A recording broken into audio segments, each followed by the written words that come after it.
हमारी पड़ोसन किट्टू की मम्मी हमारे घर आई और कहने लगी, पूनम मुझे मूली की चटनी बनाना सिखा दो, मुझे बहुत अच्छी लगती है। तो मैंने कहा आ जाओ किचन में। तो उन्होंने कहा तुम काम शुरू करो, मैं भी आ रही हूँ। फिर मैंने गैस ऑन करके पैन गरम होने के लिए चढ़ा दिया, तेल डाल दिया, 7 से 8 लहसुन की कलियां डाल दी, 1 टमाटर डाल दिया और पलटते पलटते लहसुन और टमाटर को हल्का सा भून लिया। उसके बाद मैंने आंटी से कहा, आंटी आ जाओ, लहसुन और टमाटर भून गया है। तो आंटी ने कहा तुम आगे का प्रोसेस करो, मैं अभी आ रही हूँ।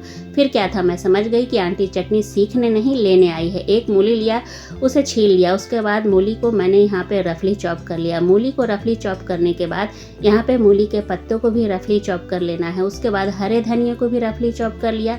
फिर क्या था, एक मैंने हरी मिर्च ले लिया, उसे भी रफली चॉप कर लिया। उसके बाद एक चॉपर लिया है, चॉपर के अंदर मैं यहाँ पे मूली के पत्ते, हरे धनिया और मिर्च को डालने के बाद एक प्याज को लेंगे, उसे भी रफली चॉप करके डाल देंगे। उसके बाद यहाँ पे बारीक चॉप कर लेंगे। बारीक चॉप करने के बाद हमने जो टमाटर और लहसुन रोस्ट करके रखा था उसको यहाँ पे डाल देना है। टमाटर लहसुन को डालने के बाद यहाँ पे टेस्ट के अकॉर्डिंग नमक डाल देना है, आधा छोटा चम्मच लाल मिर्च पाउडर है, आधा छोटा चम्मच चाट मसाला है और आधा नींबू का रस डाल देना है।